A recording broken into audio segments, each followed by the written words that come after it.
Bogart here. It's July 20th, 2024. I'm sitting on a precipice on a rock cliff somewhere on the Devil's River. Behind me are examples of ancient Native American cave painting. I guess at one point they must have come up here to make their mark. Begs the question, why am I here? Well, I guess my motivations aren't that much different. I'm here to make my mark. So, about 3 or 4 weeks ago, I became unemployed for the first time in about 25 years. I'll leave the details of that away from the story for now, but suffice to say it was not an event that I was planning for or expected to happen. And I guess, as a person that's worked their entire adult life, my first instinct was to scramble and try to re-enter the workforce as quickly as possible. I'll give you a little bit of my background. I'm 50 years old, and I'm not really in a position, or even close to a position, of being able to retire just yet. But upon reflection, I felt like I had enough saved up to where I could manage to take a little bit of a hiatus from the rat race. For the last 7 or 8 years, I've been espousing the virtues of what I call the micro adventure. And that's really the crux of what I hope this channel to be about. So, I know you're asking yourself, what is a micro adventure? Well, the way I define it is basically some sort of experiential event that is not prohibitive due to cost, time constraints, or excessive planning.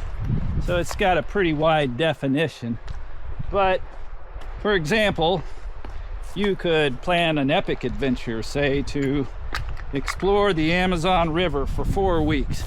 Well, that's going to cost thousands and thousands of dollars, take months of planning, and probably require some sort of leave of absence from wherever you work. So, in contrast, a micro adventure might be, I'm going to explore like a leg of a river that's close to my house, and it's going to take me a Saturday afternoon. It's accessible. It's bang for your buck. It's basically the average Joe, or in this case the average Adrian's, ability to lead their best life.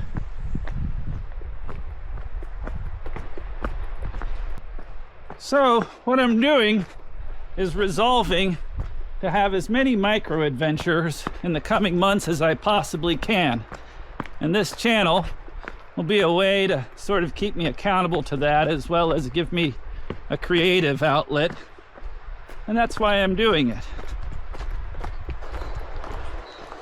At this point, I don't really want to constrain the themes of these micro adventures, but right now I can say that my micro adventures will be informed by my passions. So, like, for example, I'm very interested in bike camping right now. I do a fair bit of archery and a little bit of bow hunting. I like regular camping and hiking. And I very much enjoy river exploration and discovering new bodies of water by canoe and kayak.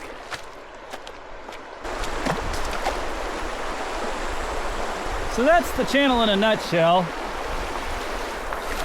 I felt it was important to kind of explain the nature of what videos I'll be trying to make. But having said that, let the adventures begin.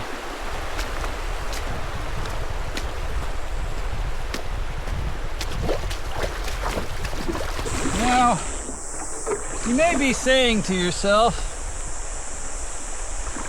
Adrian, what makes you think you're qualified to do an outdoor micro adventure channel? And the answer is, I'm not qualified. I'm an amateur in every sense of the word on almost every endeavor I undertake. And that's kind of the point. What I'm trying to do here is give the perspective from a learner's point of view. So, while I think you may get some interesting information from me, and while I hope to inspire people with ideas for their own adventures, don't take anything I say or do as a seasoned veteran. There's a million people out there who are better kayakers, explorers, bushcrafters, archers, whatever, and I'm just one of them.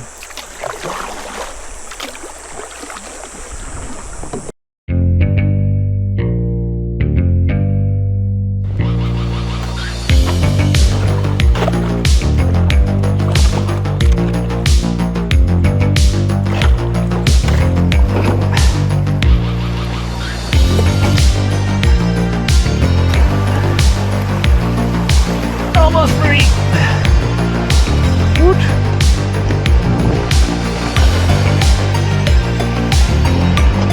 Yeah.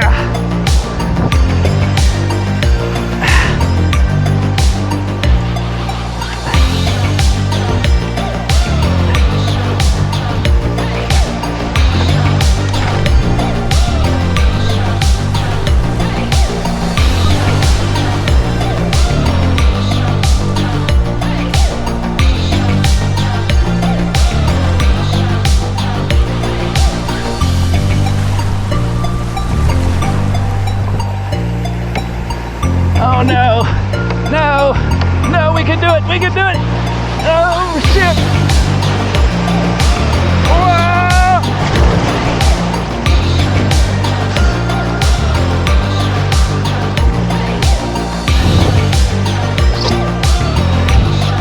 Good save.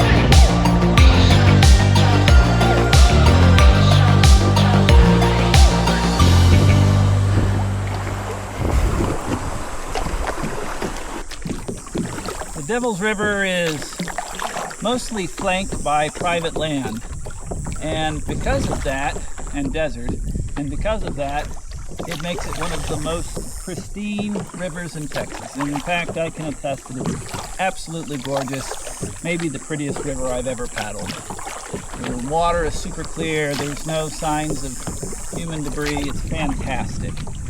Definitely worth the effort to get out towards it.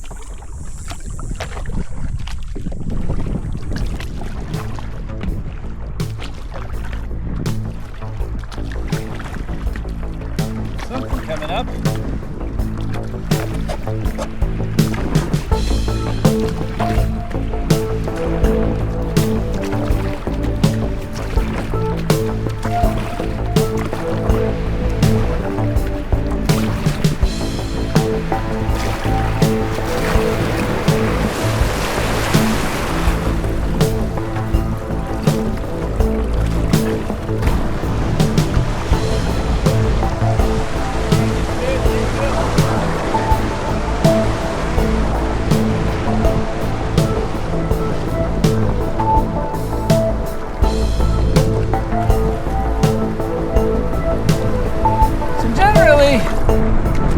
I think the way people do this run is with a local outfitter or river guide.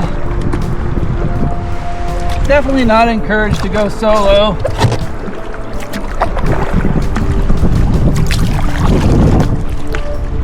Like I said, there are state park kayak canoe expedition parking spots. There's like camping spots. There's like 3 or 4, I think. On our trip today, we will pass the last one. That's basically mile 33 from the put-in of mile 0 at Baker's Crossing. And I'll be pressing on to what is mile 47, which is Ruff's Canyon Recreational Area.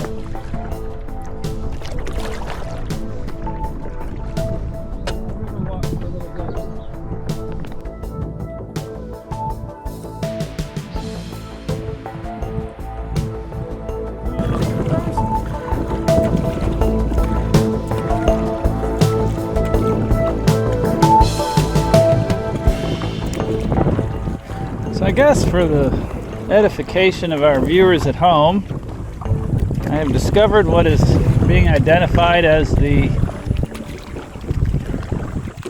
River Mile 29 camp permit required site. So for those of you that wanted to go through Texas state parks, you could stay at this fine campground, and it can be easily demarcated by these magnificent, this sheer dark wall face, which is unbelievably humbling.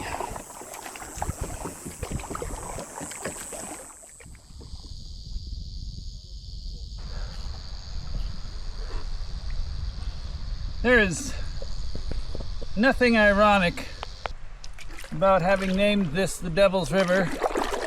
I was hoping it might be like Greenland or a big guy named Tiny, where it'd be kind of one of those ironic names, but no such luck.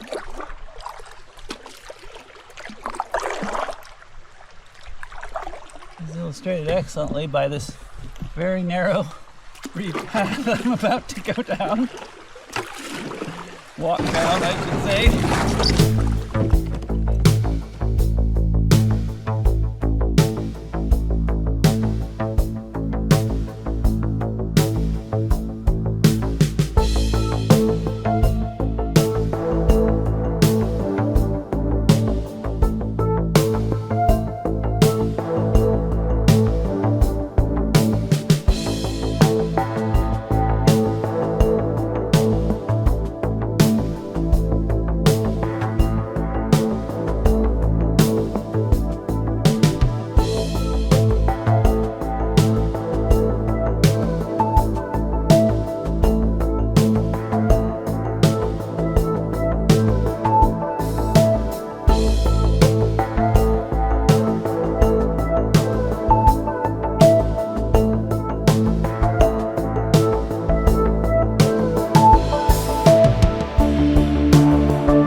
Zigged when I should have zagged, y'all.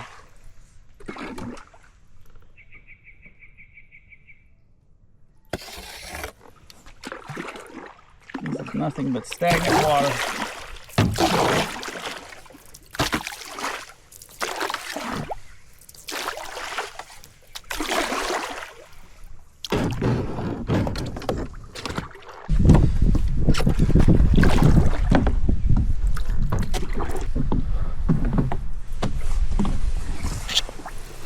Okay, so here's our current state of affairs.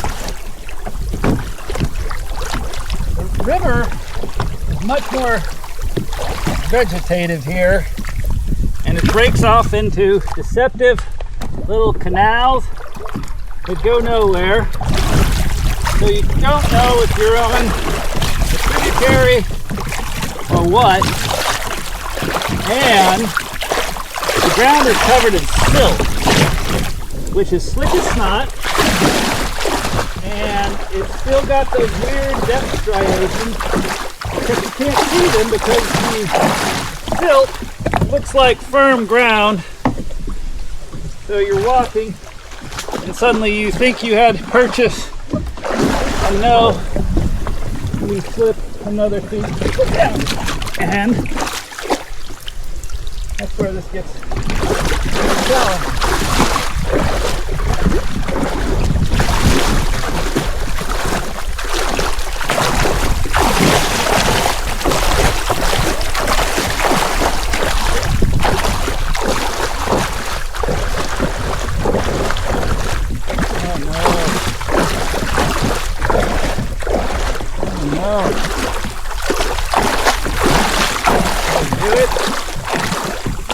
dead end.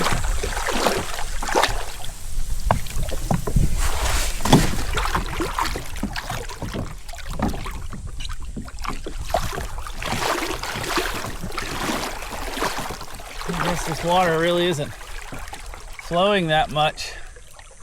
I think I got tricked by the devil, y'all.